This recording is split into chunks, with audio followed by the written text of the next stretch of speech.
Compañeros, muy buenas noches. Vamos a hablar en esta oportunidad de las corrientes que orientan a la política económica. La política económica es, es una rama de la economía, es denominada también economía normativa, y se define como la intervención deliberada del Estado en el campo económico de acuerdo a ciertos objetivos. Existen dos corrientes que orientan la política económica. Una es la teoría liberal, promovida por Adam Smith, y la otra es la teoría intervencionista, creada por John Maynard Keynes, por eso se le denomina keynesiana. La teoría liberal la vamos a dividir en dos corrientes, la teoría liberal clásica y la teoría neoliberal. La teoría liberal clásica comenzó a gestarse con los fisiócratas allá a mediados del siglo XVIII y llevada a su máxima expresión con los trabajos de Adam Smith y David Ricardo. Los principios de esta teoría son cuatro. En primer lugar, que el motor de la actividad económica es el interés personal que logra el interés social en condiciones de libertad económica, y porque una mano invisible, la providencia, mueve la economía según Adam Smith. Segundo, que el mecanismo regulador del sistema es la competencia entre muchas empresas que se rigen por los precios del mercado. Tercero, la competencia excluye cualquier intervención del Estado. El Estado debe únicamente dedicarse a las cuestiones como la seguridad y el orden. Y el cuarto principio es que toda oferta genera su propia demanda. Toda producción genera ingresos que a su vez generan la demanda. La demanda es igual que la oferta y es conocida como la ley de los mercados. Ahora, la teoría liberal se difundió por todo el mundo capitalista en el siglo XIX. Durante el siglo XIX, la economía capitalista se expandió, progresó y predominó la política económica liberal durante todo este tiempo. Pero a principios del siglo XX, allá por los años de 1929 hasta los años 1934, la economía capitalista entró en una profunda crisis económica. En esas condiciones se desarrolló la teoría de John Maynard Keynes. Él explica cuáles son las causas de la crisis y qué medidas hay que tomar para sacar a la economía de esa recesión. Para ello, él crea un modelo macroeconómico para poder medir cómo las políticas económicas influyen en las variables macroeconómicas.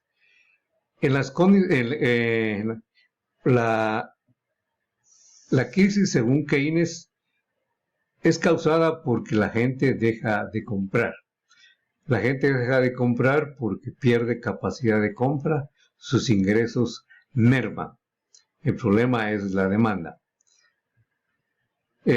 Como la gente ya no compra los artículos que se encuentran en los estantes de los comercios, estos se pierden, se queman, se tiran al mar, porque regalarlos pues incentiva más la crisis.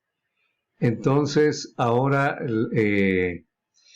una baja en la demanda también genera una baja en la producción, los precios se desploman, las ganancias también se reducen, las empresas quiebran, se incrementa aún más el desempleo. En esas condiciones, quien toma el papel protagónico ahora es el Estado. El Estado ahora es el encargado de crear demanda. El Estado debe de buscar cómo generar ingresos debe de también generar empleo para las personas. Keynes propone varias medidas para salir de la crisis. Una es la intervención del Estado con propósitos de fomentar la ocupación, efectuar inversión pública principalmente en infraestructura para generar demanda, crear empleo, crear ingreso, todo esto financiado con una expansión monetaria. Reducir la tasa de interés para que la inversión privada crezca.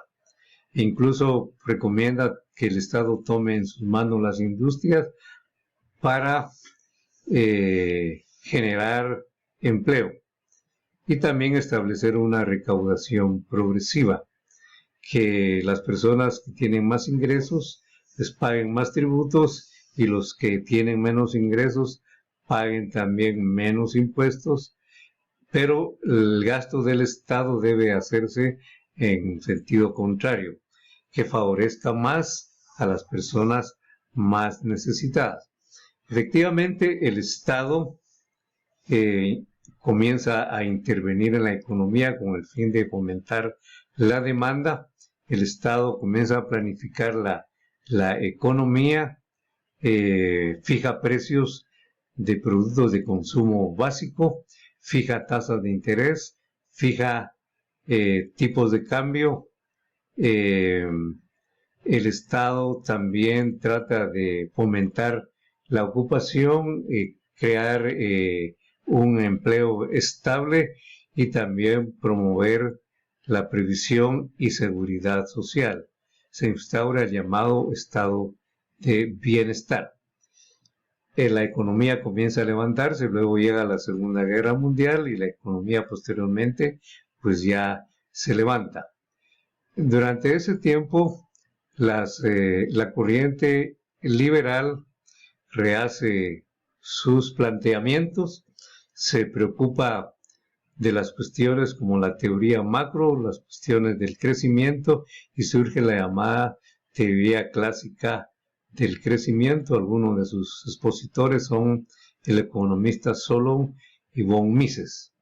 Pero la economía nuevamente entra en una crisis en los años 80 del siglo pasado. En esas condiciones de crisis, la corriente liberal ahora nuevamente también comienza a tomar un papel importante. Las causas de surgimiento de la teoría neoliberal son las siguientes. El problema de la inflación comienza a gestarse desde 1972 y se llega a una inflación galopante, también a una devaluación una devaluación profunda en muchos países. Hay una extensión de la intervención estatal, se dice que el Estado es muy grande, una atención también al tema del crecimiento, como dije anteriormente, de parte de la teoría liberal, y por supuesto la crisis es el principal causante de la retoma del papel de la corriente liberal. La corriente neoliberal centra su análisis en los fallos de las políticas públicas, critica al estado de la crisis, critica al estado del causante de la inflación por mucho gasto, por el tamaño del Estado, el exceso de intervención del Estado. También considera que el Estado no es buen administrador, las empresas que prestan servicios públicos funcionan con déficit y entonces las políticas económicas cambian drásticamente. Efectivamente, se eliminan los precios topes, los precios de las mercancías, se liberan los precios de las mercancías, luego se liberan las tasas de interés, los tipos de cambio. También en el nivel internacional se trata de liberar el comercio, se eliminan paulatinamente los aranceles. También se promueve una apertura económica, que haya libre circulación de capitales y de personas. Se promueve también la integración económica entre los países. Una última observación es que en las épocas de crisis, el Estado, como dije anteriormente, toma un papel protagónico. Por ejemplo, en las condiciones de la crisis y de la recesión causada por las condiciones de la pandemia y del distanciamiento social, también las ventas han mermado, el empleo ha bajado, los ingresos también se han reducido y ahora el Estado pues trata de crear ingresos para las personas más necesitadas. También posteriormente tendrá que ocuparse de fomentar la ocupación, y mucho de eso tendrá que hacerse con los gastos del Estado. De manera entonces que el Estado no deja de intervenir en la economía, y en condiciones como las actuales, pues el Estado nuevamente interviene en ella. Muchas gracias.